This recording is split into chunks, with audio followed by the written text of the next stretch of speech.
सच्चिदानन्दो गोविन्दः परमेश्वरः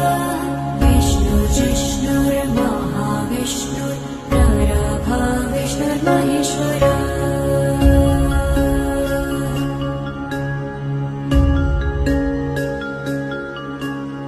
लोककर्ता जगन्नाथो महाकर्ता महायशाः महर्षि कपिलाचार्य लोकचारी सुरहरे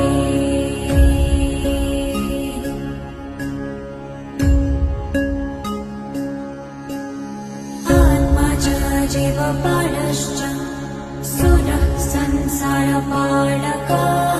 एको मम प्रियो ब्रह्मवादी महेश्वरः